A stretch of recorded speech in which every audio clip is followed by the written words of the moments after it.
Hello. Hello. Yes, welcome to the F1 pre-season. We're back. The F1 pre-season for 2015. Yes. Oh, yes. So, Yeah. basically, just the outline. We're gonna do our usual little quick fire thing, but then we're gonna explain the rule changes like we normally do on a pre-season, teams, drivers, predictions, and maybe some other things thrown in there as well. You know. And I know how some of you have been excited about watching this, so we're finally doing it. Hey! Anyway, during testing Red Bull's Double D's are seen spotted black and white number. Oh, it was a nice looking car. Yep. Yeah. McLaren makes lots of noise. But then are very quiet with technical issues. Yep, Lewis keeps number 44 on his car because he claims it's very special to him. Yeah, apparently on this one, just very briefly, Lewis Hamilton said he wants to keep 44 because his dad won with 44 as well. Okay. If a driver is not in F1 for 2 seasons, the number they're using becomes available again. New Ferrari bosses, they met all their test objectives. Well, I've had a few of the others. You might say this one as well. And 10 years of F1 title winners are on the grid. Yep. Just in case you're wondering, that's Alonso in 2005, 2006. Raikkonen in 2007, Hamilton 2008, Button 2009, Vettel 2010 to 2013. Then obviously last year was Hamilton. Yeah. Just in case you're wondering, you know. Okay. Well, So first of the main changes, the one that was kind of a bit dubious for most people to begin with anyway, being the double points. It's going to be no more for 2015. hey, no more double points. Yeah. No more. Let's try and hold on to the last verse of the season. It didn't matter anyway. Yeah, it's just when it does get to that point, it's just yeah. It also can be just a case of as long as they finish here, they won, or just whatever. You know, it just barely makes a difference. Yeah. So that's good news. Yeah. Well, and then there's the changes to the power units. Yes, the power units were at 5, they've now been restricted to 4, but they will be increased to 5 if the number of races exceeds 20. Which, by the way, this year the amount of races is up to 20. So yes. We've at least got that with the inclusion of a new track, which we'll go into later.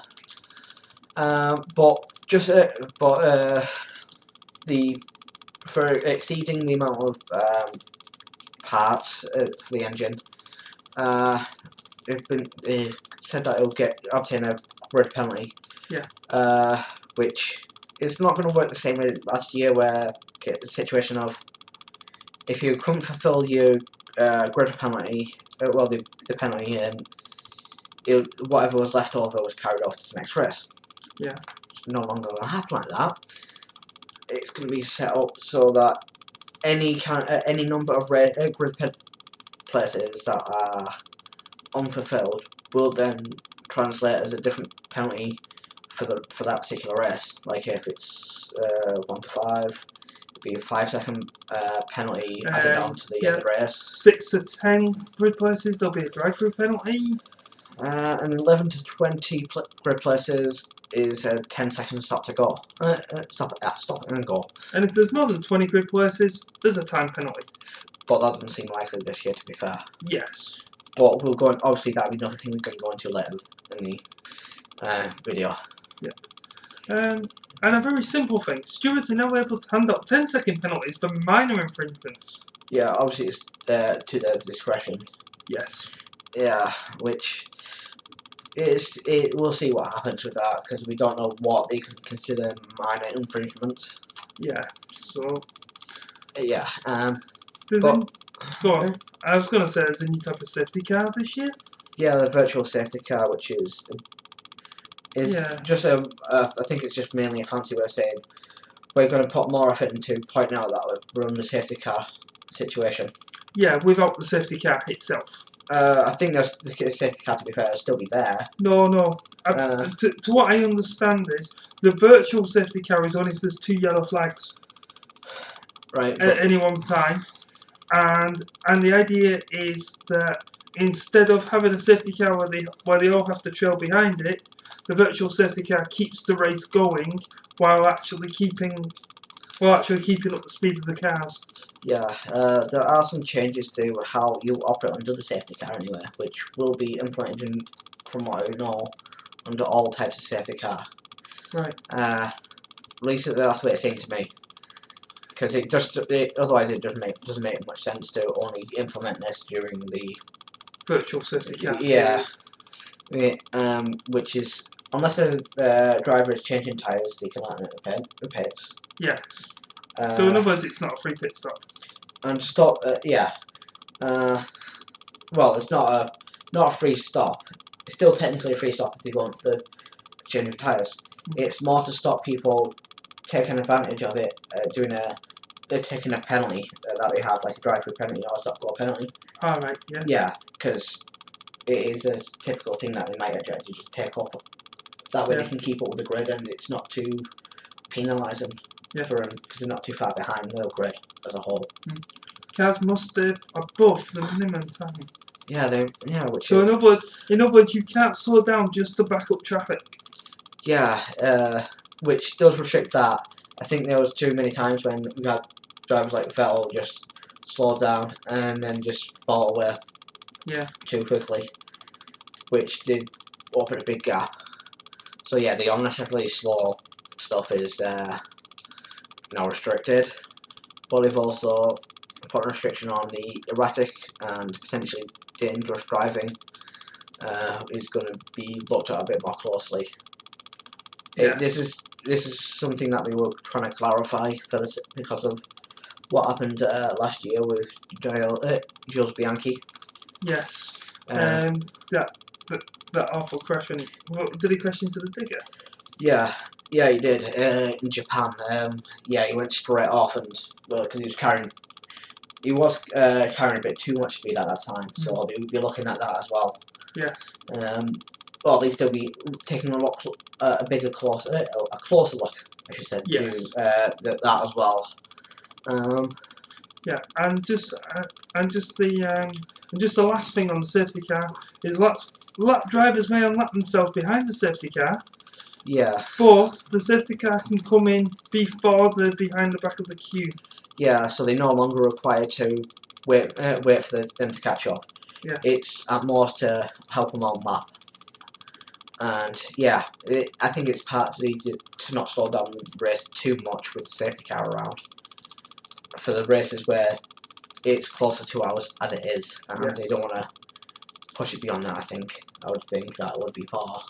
Yeah, that could be. Yeah. And change to how it works with the red flag. Well, the drivers no longer have to go back to the grid for a restart. Yeah. Which would normally how it go because that'd be the main assumption of going right. We're going to restart, go straight to the grid, after current zero positions and everything. Now it's just going to be a case of everyone has to go into the pits. Yeah. As slowly. Well, slowly as it would make sense. Yeah. So they wouldn't. So they don't go into the grid anymore. Yeah.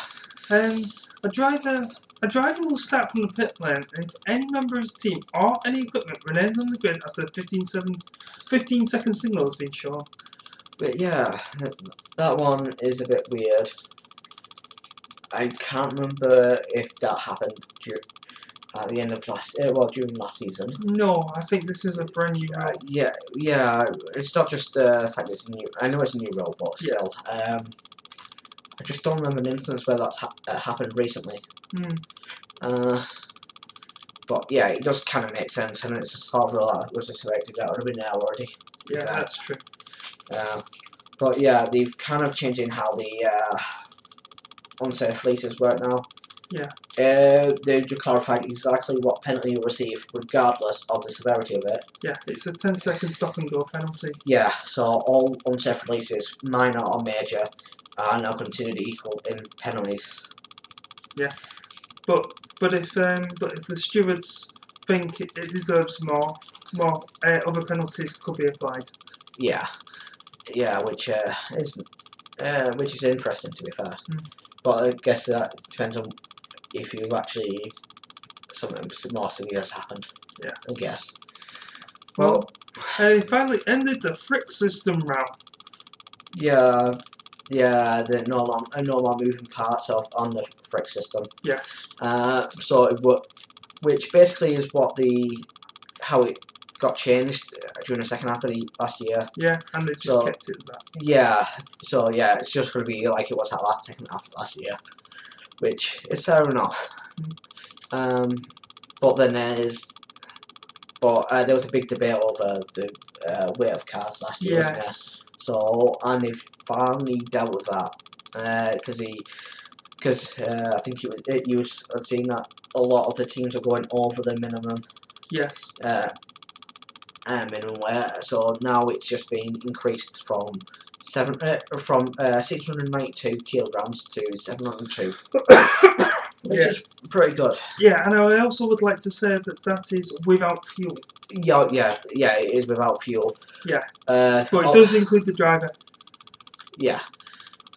Which is helpful because otherwise it would have restricted drivers like it does. Wouldn't restrict drivers like it was going to last year. Yeah. So I mean we're gonna go more towards smaller, thinner drivers. Yeah.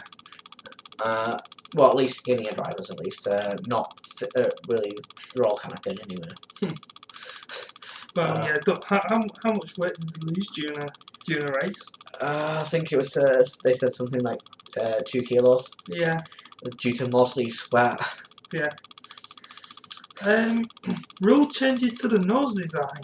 Yeah. They wanted to make them a bit more uniform for the sake of safety. Yeah.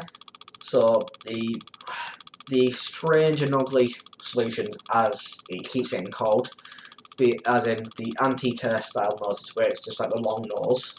Yeah. With a long thin nose at the end of it, and the twin tusk, like you see in the Lotus. Yeah, they're gonna be. Yeah, they're gonna be no more.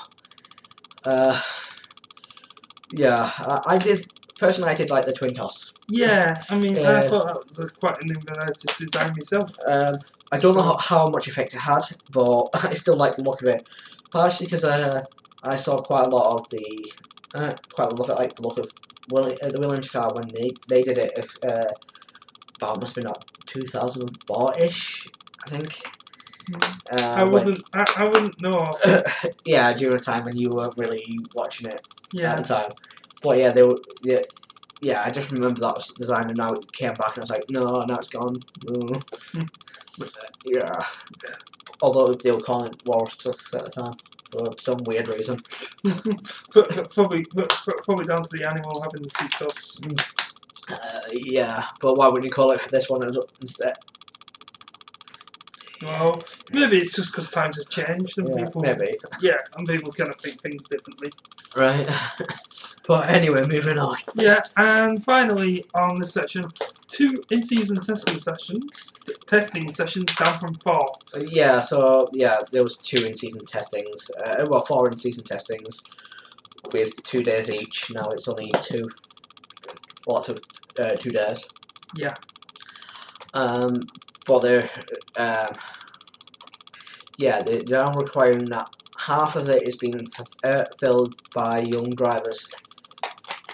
Yeah. Well, to be fair though, last year didn't they have to put 1 or 2 days for tyres? They did. But I think that might be done separately now. I would imagine. Yeah. And it being done by what do you call it instead? Pirelli. That's it. Yeah. I couldn't think of their name. Oh gee, I don't know why I'm blank on that one. Well, there's been enough controversy the last couple of seasons. Yeah, it's like to be fair, last season Pirelli were generally out. didn't get as much bad press. No, they didn't. They kind of sorted themselves But out. then again, I'm only speculating that the where the test is going to go with regards to losing out on the where it's going to where the tyres are going to go now. But we'll see. We'll see. Yeah. Yeah. Now we're finally down to teams and drivers. Yes. Yeah. So, should we just go down in order of how they came last year? Yeah, that should be fine. Yeah. So we have Mercedes, who, well, no real change to anything really. Nope. Still being same engine supplier, same drivers. Yes. Yeah. Red Bull, same engine supplier. Well, one of the two drivers still there. Yeah. Daniel Kvyat is the other. Yeah. Just in case you're wondering, we're referring to the first names earlier when we said double D's. Yes. Just in case you didn't Yeah, get Daniel that. Ricciardo and Daniel Kvyat. Yeah. And if you worked it out, well done. Probably didn't need to know that, to be fair. Yeah, true. But you know, if you did work it out, fantastic. This wasn't difficult, really. Yeah. But, you know, I'm suspecting a lot of dirty minds in the audience. That's good. Just make it absolutely fine clear now we've revealed it. I'm sorry, but, you know, if they haven't figured out they're trying to be dirty, that was their own fault. Yeah. Yeah, Williams, same as last year. Mercedes, Philippe Massa-Bars. Yes. Ferrari, still Ferrari engine, as you know. Well, if Ferrari ever used anything other than a Ferrari engine, that would be big news. It would be, yeah. But yeah, they changed one of the drivers. Alonso left, Bell came in. That's the only real change to the lineup. Yeah. Kim Reckman's still there. Yeah. Yeah. And just in case you haven't found out yet, because of waiting on official confirmation and whatnot. Well, McLaren have Fernando Alonso, and the other driver is Jenson Button. Yes. And Kevin Magnussen is their reserve driver. Yeah, he is, and he is going to be in the first race. Yes. Because of a testing incident, which probably will go over a little bit later. But McLaren is the first one to change their engine supplier. Well, one of two changes really. They've changed to Honda, which we've known about for a couple of seasons now. Well, yeah, that's the main change they've had. Force India hasn't really changed. Yeah, Nico Hulkenberg and Sergio Perez. Yep, and Toro Rosso. 2 new drivers. They haven't changed their engine split, but two new drivers. Yep. Max Verstappen and Carlos Sainz Jr. Yes. Yeah. Is it Carlos Sainz Jr. who's like the youngest ever driver in Formula 1? No, it's Verstappen. Definitely. Oh, that's Max Verstappen. Yeah. I knew it was one of them. Yeah. I believe it was his dad. That is also racing F1. Yeah. But yeah, he was Max Verstappen is 17. So yeah, that's quite interesting. Yes. Well, Lotus. Well, this is an interesting one, isn't it? Because originally, were they Benetton originally? Yes, they were originally Benetton. Yeah, then it became which was supplied by Renault. Yes. Then they became Renault. Then they became Lotus, and from when Benetton pretty much I can't remember when it started, but when Benetton signed with Renault, they have been working since at least the early 90s, at least. Ever since then, they've been Renault up until this year. They've changed their engine supplier. Yeah. To Mercedes. So yeah. The team that was formerly Renault is no longer associated with Renault in any way. Yeah. So. Yeah. But the drivers are still the same. Maldonado and Roman Grosjean. Yeah, Roman number, yeah. Yeah, then there's the other team that has changed, well, Sauber. They're the other team that has completely changed their driver lineup. Yeah. Which is Felipe Nassar, I believe that's how it's pronounced. Yeah. And Marcus Ericsson. Yeah. And yeah, I think I'll let you take the lead in this one. Announcing which of the teams in trouble last year. If any of them, which of them have got in? One of them has. Yes, and we can announce that Mana Marussia are definitely going to be on the grid at the first race of the season. Yes. Now, the cons of Mana Marussia because Mana goes back in history to their original name before they changed to Marussia. Yeah. So, and we've got one driver, Will Stevens. Yeah. Who I can only, every time I hear the word Will Stevens, he was the guy who basically drove for Caterham last year on the crowdfunded, and we heard over the radio, the Ferrari radio, it's the new guy, it's the new guy. Yeah, because he was Alonso was complaining that that he was being held up. Yeah, so that Will Stevens came back at him, but at that point they were fighting for position. He had every right to try and get back at him. Yeah, so good on him. But yeah, they don't have another driver. So is it suggestion time? We might as well go through suggestions. Yeah, basically we're just going to suggest drivers that we feel that could fill the role if they feel the need. We do outright. We have kind of collected up a few names. Do you wanna do the first suggestion? Did we think of Rubens Barrichello? Yes, we did. Yes. So yeah, Rubens Barrichello. Well, there's Kumi Kobayashi. You know, even though he's signed up to do the Super Formula in Japan. Yeah, or Rush. Russia. What was it? Russia Lauda. Didn't we say? Sorry. Rush. Rush. No, and Lauda. You know, the ex-pros. No, I don't remember that name. Oh well. Never mind. I've just thrown them in there. You know, Yeah, we're just trying to help. We're just trying to help them here for a second driver. There's other drivers such as David Coulthard. There's Niki Lauda. Even yeah. Damon Hill. Yeah. Yeah, you know, there's Alan Prost, Olivia Panis.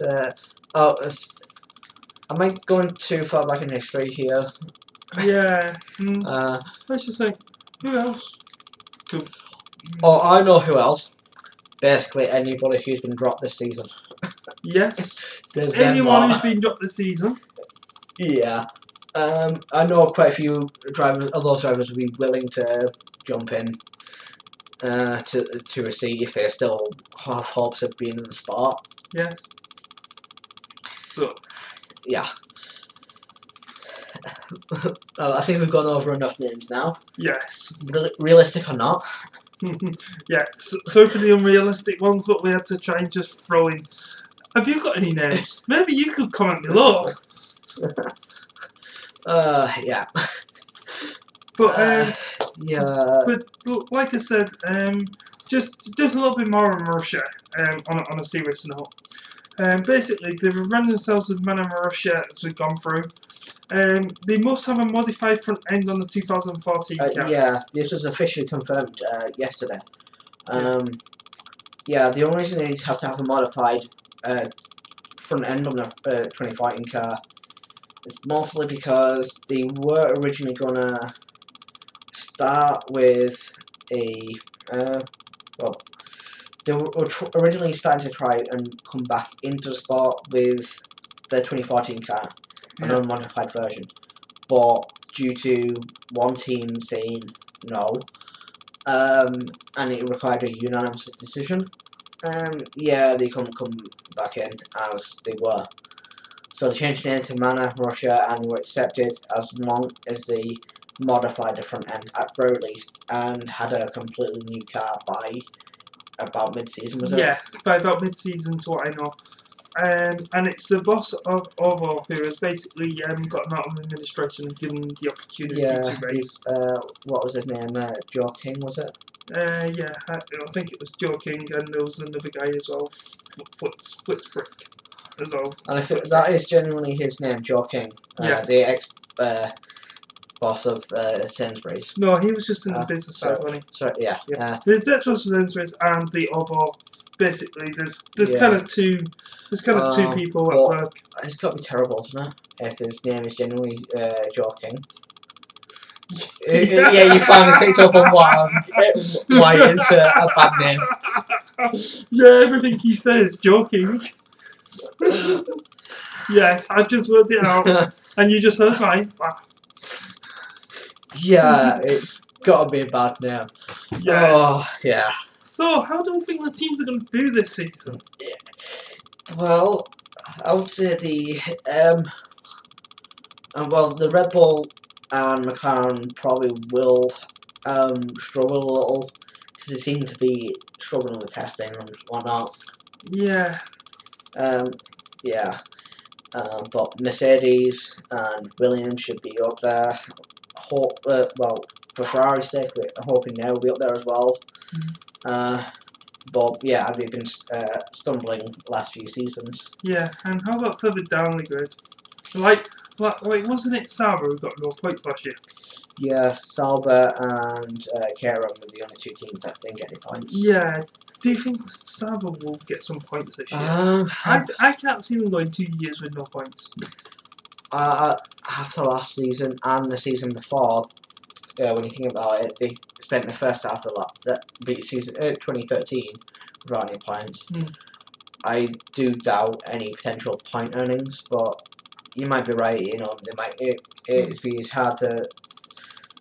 hard pressed to actually avoid earning no points for 2 seasons in a row. Yeah, because in 2013 they did go on a rampage, so hopefully, yeah, with the new drivers, they might be able to go on and press on and get something. Yeah. Hopefully Marussia will be able to do something. Yeah, I mean, obviously, Marussia weren't at the testing. Yeah, due to trying to get back into the sport, and they haven't losing time on development of the car as well. But they did say that they are. Oh, by the way, Marussia are still using Ferrari engines. Yeah. Since we've gone through the engines, they've not changed. Ferrari do have to still supply them. Yeah, because there was a issue with them receiving money. They were trying to get out the deal because they received no money, but they've been told they have that on their side of it. Yeah, but obviously with a better management on board now. Yeah, so hopefully they'll be able to resolve the financial issues. Yeah. But I think once it gets down to it, by the end of the season, I think whoever is in charge will have to pay, providing that you still have an owner at that point, obviously. Yeah, but hopefully. Yeah. Yeah. But yeah, just in case you're. I thought I should mention at least that with the way it is currently, that is 20 drivers, which is why we said that it's unlikely anybody will struggle with the going over the 20 grid penalty situation. That doesn't happen often anyway, does it? No, it doesn't. It generally relies on someone on the front row getting a penalty. Yeah, but even if they get a 20 place grid penalty, yeah, they're really gonna get a lot of. Sorry, no, it has to be something about getting a 20 place grid penalty to actually be effective. Yeah. True. So yeah, well, like I said, basically, I've covered a little bit on testing. I haven't gone too much into it. Yeah. Because even though someone might be the fastest or not the fastest, there's never a true reflection of a race there. Because when they're testing, they're just trying to work things out. But what I can say is in all 3 tests, McLaren had issues. Yeah. But if you want to know what we meant by noise, apparently the Honda engine is the loudest engine in a Formula 1 car. Yeah. That was from the first test. Yeah. Red Bull came out using black and white camouflage. Yep. Because really spotting a black and white number there. Yeah, because they really wanted to try and hide some of their stuff, but they did show the true colours on test 3. Yeah, because it was just yeah, I'm guessing they wanted the aerodynamics not to be as apparent. Yeah. And to wait until it was necessary, till it was too late. But yeah, the Mercedes did come out and get a record number of laps. Yeah, it was over. It was over 500 over the 3 days in the first test. Yeah, which is I don't know how many in a single session you were capable of doing. Yeah. But I mean, to me. Yeah, even so. Right.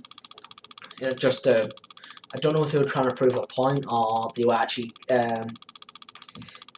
or just purely for the sake of just testing the reliability. Testing reliability. Yeah, well, I put testing the car's reliability because that's generally what they had last year was some reliability issues. So they wanted to basically hammer that from the first test. Yeah, but technically they weren't the worst for reliability. No. I mean, weren't Lotus one of the worst? Yeah, they were. And unfortunately for Lotus on the third test, they had to rebuild the whole car. Yeah. So that doesn't go well for them. Yeah. Force India had an interesting testing.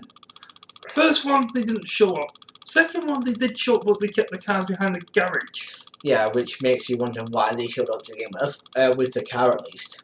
Yeah. Going to testing, sure, see what other cars are doing and stuff like that. Just scouting out the competition, doing that sort of thing. That makes sense. But going with a car and not using it, it seems a bit pointless. Yeah, and then in the third test, they basically wrapped up nearly 100 laps. Yeah. And apparently it was late on. I think it was second or third day they eventually got the car out. Yeah. But apparently the times and stuff were alright. Yeah, and then it was until the third test. The Mercedes hadn't really shown their full pace. Yeah. Then it was like this. Day 2 of third testing, they actually went out and did full qualifying lap, both Rosberg and Hamilton. And not on the fastest tyre. Yeah. And apparently that made Williams, who were basically going well, go, what? Yeah.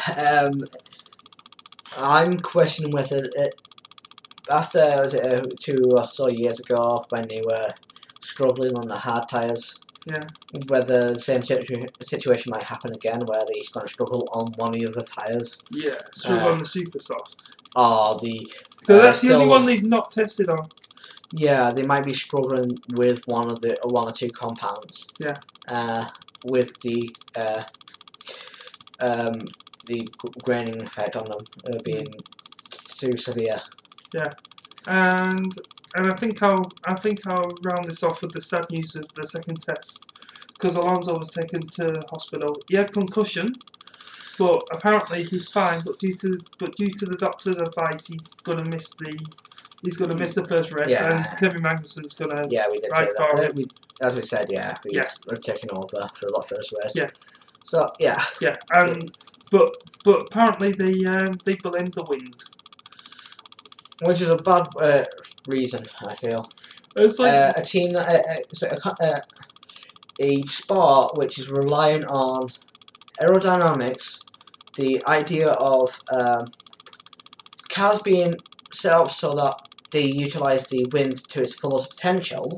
Yeah.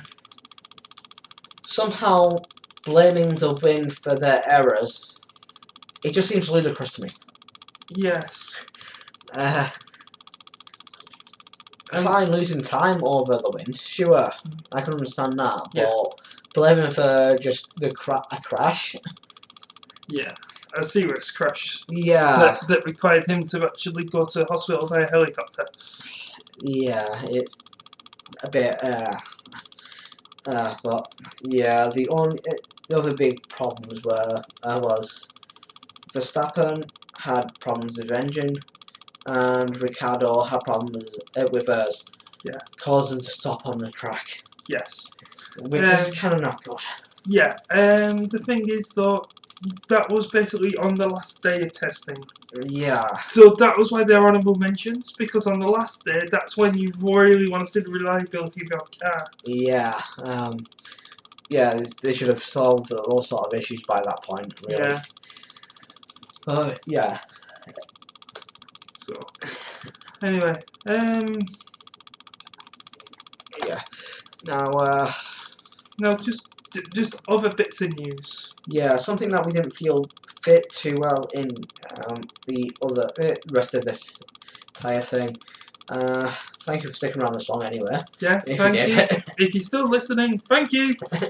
But yeah, the drivers are now restricted on the amount of times you can change their helmets throughout the entire season.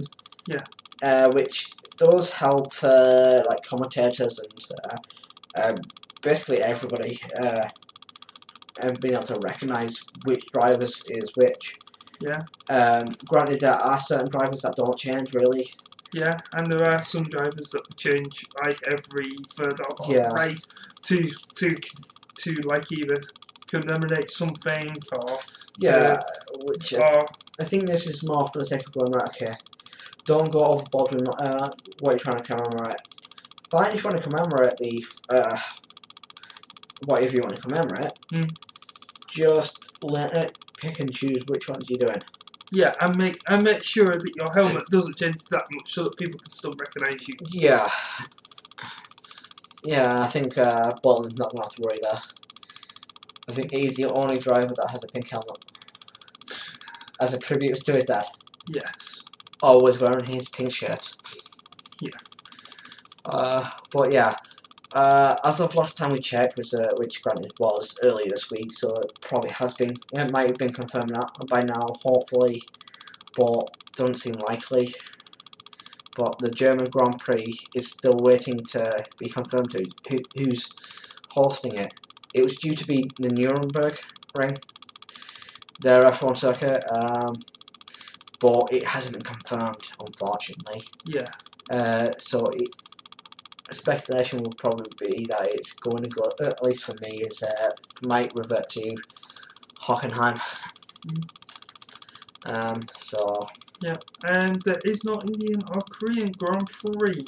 Yeah, they felt yeah, they weren't there last year anyway, but they were trying to get back in this year, but they haven't succeeded.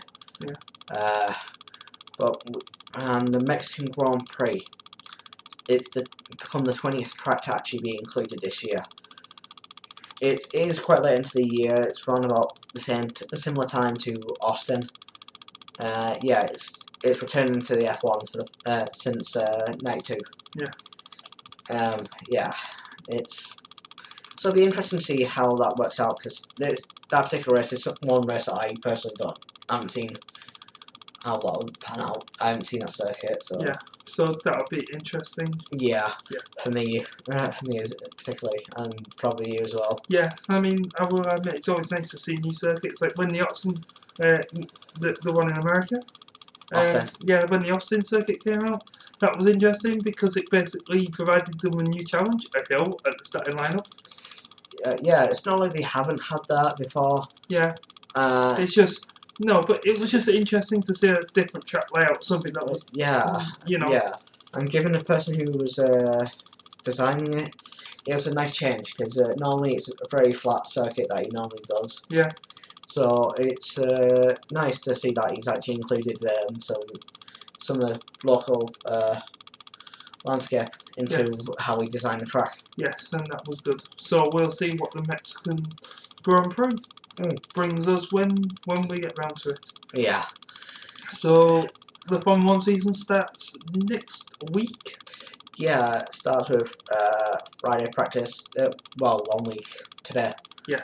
as of recording at least. Yeah, as of recording. So we can't guarantee this will be up by then. We'll be trying at least. Yeah, we'll try. Yeah. You know, so yeah, and I think that's it from us. Hope you actually understand a bit more about the rules now, and feel free to comment and tell us what you think in the comments below. Yeah. And this will be us until mid-season, which will be somewhere around about July, August. Yeah. During a 4-week break that they'll have there. Yeah. Alright then. So, from me, Defector. And me, M.K.Barty. Goodbye. See you later.